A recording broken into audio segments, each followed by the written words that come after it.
Di kantor, Joy menyembunyikan kekesalannya setelah kalah di hadapan keluarga Sang. Tapi begitu kembali ke ruangannya, ia melampiaskan amarahnya. "Aku tidak akan membiarkan mereka menang," teriaknya sambil membanting meja. Sekretarisnya dengan tenang mencoba menenangkannya. "Tenang, Tuan. Xiang San tidak memiliki pengalaman menjalankan perusahaan selama bertahun-tahun. Kita bisa memanfaatkan kelemahannya untuk menjatuhkannya." Joy mulai menyusun rencana licik untuk mengambil alih perusahaan secara perlahan. Sementara itu, Ming masih beradaptasi sebagai pemimpin baru perusahaan. Di tengah kebingungannya, Xing Cheng muncul tiba-tiba dengan ide tak terduga. "Mulai sekarang, kita tinggal bersama," katanya santai. Ming terkejut dan menolak pada awalnya, tetapi Xing Cheng bersikeras. "Aku harus memastikan kau tidak membuat kesalahan, terutama menjelang rapat pemegang saham minggu depan." Ketika Ming mengeluh hanya memiliki satu tempat tidur, Xing Cheng dengan santai bercanda. "Aku bisa tidur di sofa, karpet, atau bahkan kamar mandi. Kau tidak perlu khawatir." Situasi semakin canggung ketika teman-teman Xing Cheng, Fun Shang dan Yanu datang membantu memindahkan barang-barangnya ke kamar Ming. Fun Shang menggoda mereka tanpa henti, sementara Ming hanya bisa merona malu. Malam pertama mereka tinggal bersama, Ming merasa gugup. Ia tidak terbiasa berbagi kamar dengan pria. Ketika Xing Cheng sedang merapikan syal, tanpa sengaja, tatapannya membuat Ming semakin salah tingkah. Saat malam tiba, Ming sulit tidur. Dia terus mengintip Xing Cheng yang sedang terlelap, tetapi ketika tertangkap basah, ia berpura-pura tidur. Pagi-pagi sekali, Xing Cheng membangunkan Ming untuk lari pagi. Meskipun Ming lelah, Xing Cheng tidak memberinya kesempatan untuk bermalas-malasan. Ia bahkan menarik tangan Ming untuk memaksanya bergerak. Setelah itu, mereka menghabiskan sepanjang hari mempersiapkan Ming untuk rapat pemegang saham. Xing Cheng memilihkan pakaian, sepatu, bahkan lipstik dan aksesori rambut untuk Ming.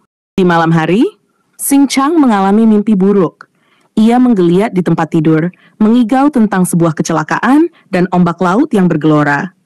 Ming terbangun dan mencoba membangunkannya, tetapi Xing Cheng dengan refleks meraih tangannya dan memperingatkannya dengan nada dingin, "Jangan mendekatiku saat aku tidur."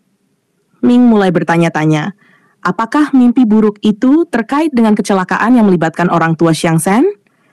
Atau mungkin ada rahasia kelam lain yang belum ia ketahui? Di sisi lain, Muon tertekan oleh ayahnya yang memaksanya pergi ke kencan buta. Dengan berat hati, ia hadir di pertemuan tersebut hanya untuk dikejutkan oleh kehadiran Ton Len, seorang wanita dari perusahaan saingan yang pernah mencoba menjatuhkannya di masa lalu. Di tengah tekanan besar, rapat pemegang saham Lanhai dimulai. Ming yang awalnya gugup dengan cepat menguasai dirinya dan menampilkan sikap percaya diri di depan semua orang. Ia meyakinkan para pemegang saham bahwa dirinya mampu memimpin perusahaan melewati krisis. Untuk memperkuat posisinya, Ming mengumumkan bahwa Xing Cheng resmi bergabung dengan perusahaan. Di balik layar, Chokai yang frustrasi diam-diam merencanakan sabotas untuk menjatuhkan mereka. Di sisi lain, Tong Lin, yang sebelumnya bertemu dengan Mu Fun dalam kencan buta, ternyata memiliki tujuan tersembunyi. Ia tak tertarik secara romantis, tetapi melihat potensi Mu Fun sebagai desainer berbakat. Dengan Lanhai yang terancam jatuh, Tong Lin mencoba merekrutnya, menawarkan kesempatan untuk memenangkan penghargaan internasional. Ia memberikan waktu baper 8 jam kepada Mu Fun untuk mempertimbangkan. Setelah rapat, Xing Cheng segera memberikan tugas besar kepada Ming, menangani krisis obligasi luar negeri. Awalnya Ming ragu, tetapi berkat bimbingan Xing Cheng, ia berhasil mengarahkan timnya dengan percaya diri. Namun, ketika mereka mulai meninjau data keuangan, muncul kejanggalan. Manajer keuangan yang bertanggung jawab atas aset luar negeri tiba-tiba mengambil cuti dan memesan penerbangan ke luar negeri. Xing Cheng dengan bantuan Fun Shang melacak keberadaan manajer tersebut. Setelah pengejaran sengit, mereka berhasil menangkapnya di tengah jalan. Manajer yang panik akhirnya mengakui sabotas keuangan yang dilakukan atas perintah seseorang di dalam perusahaan. Data penting diserahkan kepada Xing Cheng sebelum manajer itu pingsan. Saat kembali ke kantor, Xing Cheng menyerahkan data tersebut kepada Ming. Mereka menemukan bahwa laporan keuangan perusahaan benar-benar kacau. Kondisi inilah yang kemungkinan membuat kesehatan Chang'an memburuk. Di tengah kekacauan, Ming menyadari bahwa tangan Xing Cheng terluka saat konfrontasi dengan manajer. Sheng yang lebih nyaman berkutat dengan angka daripada menghadapi tekanan lapangan, menyerah dengan cepat.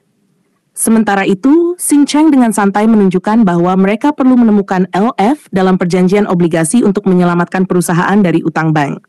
Hanya tersisa waktu 3 hari, tim bekerja lembur tanpa henti. Malam itu, Ming menemukan Xing Cheng tertidur di sofa dengan tangan terluka. Meski Ming ingin membantu, Xing Cheng menolak perhatian itu, menunjukkan sikapnya yang keras kepala tetapi tangguh. Ming yang merasa tidak terlalu berguna akhirnya mengambil langkah inisiatif dengan menyusun ulang data keuangan dan tanpa berdasari langkah kecilnya memberikan solusi penting. Saat mencari dokumen, Ming tiba-tiba mendapati dirinya begitu dekat dengan Xing Cheng.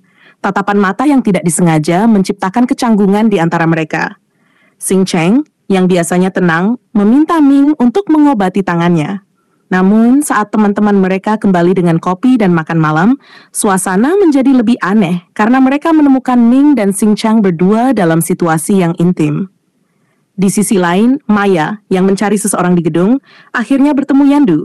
Namun, kepribadian Yandu yang dingin dan sikap defensifnya membuat situasi semakin rumit, terutama dengan Fen Sheng yang terus-menerus menggoda dan mengacaukan suasana.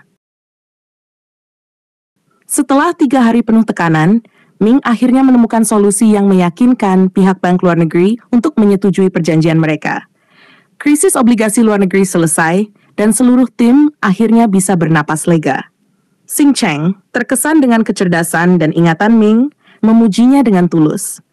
Ming yang tersipu malu mengakui bahwa ia hanya ingin membantu. Ketika perjalanan pulang, Ming yang kelelahan berpura-pura tidur di mobil. Xing Cheng dengan hati-hati mencoba membantunya membuka sabuk pengaman tanpa membangunkannya. Namun, dalam momen itu, ia merasakan kegugupan yang tidak biasa, menyadari bahwa dirinya mulai terpesona oleh Ming. Keesokan harinya, Ming diajak Chun ke taman bunga yang ditinggalkan orang tua mereka. Taman itu kini mati dan penuh kenangan masa lalu yang menyakitkan. Ming, dengan optimisme khasnya, mengusulkan untuk menghidupkan kembali taman itu bersama-sama. Ide ini mencerminkan semangat mereka yang baru saja menyelamatkan perusahaan dari kehancuran. Namun, Xing Cheng yang skeptis bersikeras bahwa bunga tidak mungkin tumbuh lagi. Apa yang tidak diketahui Ming adalah hubungan mendalam Xing Cheng dengan taman tersebut. Masa kecil Xing Cheng dan keluarganya terkait erat dengan tempat itu, meskipun ia belum mengungkapkan detailnya kepada siapapun. Setelah malam penuh kecanggungan dengan Xing Cheng, Ming merasa lega saat pria itu segera meninggalkan ruangan. Namun hari berikutnya, ketenangan mereka terganggu oleh masalah besar. Tuduhan plagiarisme dari saudara kandung Lei dan Tung Qi. Mereka mengklaim desain perhiasan Lan Hai telah menyalin karya mereka. Tuduhan ini membawa ketegangan besar, terutama ketika Tung Qi mencoba menggunakan kesempatan ini untuk merusak reputasi perusahaan Lan Hai. Tong Line, saudara perempuan Tung Qi, mulai menunjukkan ketertarikannya pada Xing Cheng. Namun, Xing Cheng tetap tidak terpengaruh oleh rayuan halusnya. Sebaliknya, ia dengan tegas menghadapi Tung Qi yang mencoba menantang mereka untuk memamerkan desain baru di acara mendatang. Xing Cheng yakin ada pengkhianat dalam perusahaan mereka, atau kemungkinan desain tersebut telah dicuri melalui penyuapan. Sementara itu, Maya, seorang magang di Departemen Desain Lan Hai, bertemu Yu Andu secara tidak sengaja. Ia mendekatinya bukan karena alasan romantis, tetapi karena ia membutuhkan Yu Andu sebagai model untuk karakter dalam komiknya. Namun, perjalanan mereka menjadi kekacauan kecil berkat Fen Sheng yang terus menggoda Maya hingga membuat suasana semakin lucu dan canggung. Xing Cheng, yang berpikir jauh ke depan, menyadari bahwa ini bukan sekadar soal desain. Tung Qi memiliki niat tersembunyi untuk menurunkan harga saham Lan Hai dan mengambil alih perusahaan.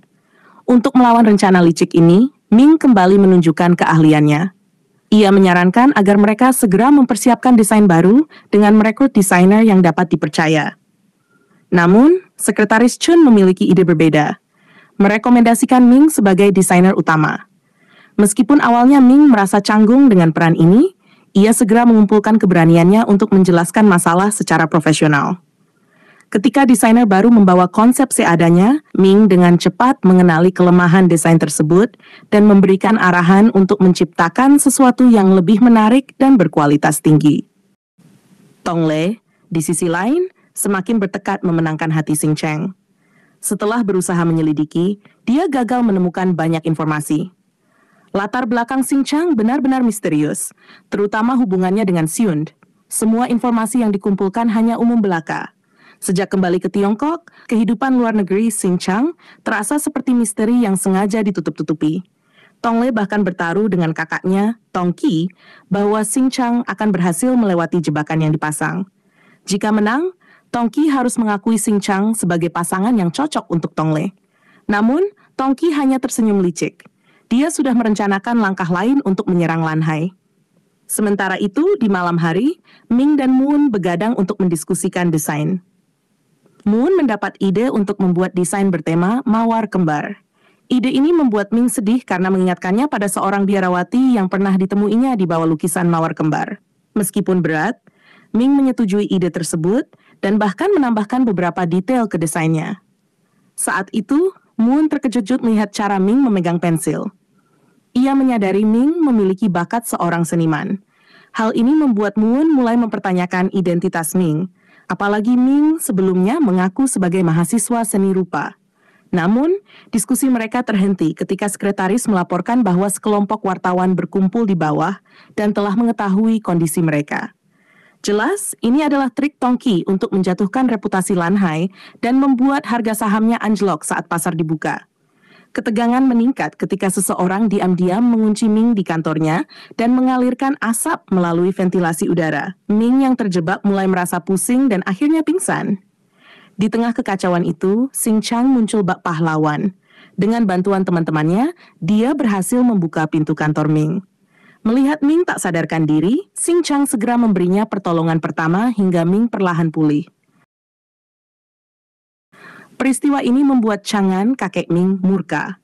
Dia yakin ada pihak yang ingin mencelakai cucunya. Chang'an memutuskan untuk segera mengadakan pesta pertunangan besar-besaran untuk Ming dan Xing Chang, sekaligus menunjukkan bahwa mereka adalah pemilik baru Lan Hai. Namun di balik pesta itu, rahasia lain terungkap. Maya, seorang tamu misterius, berteriak saat melihat Ming di layar TV, mengundang perhatian semua orang.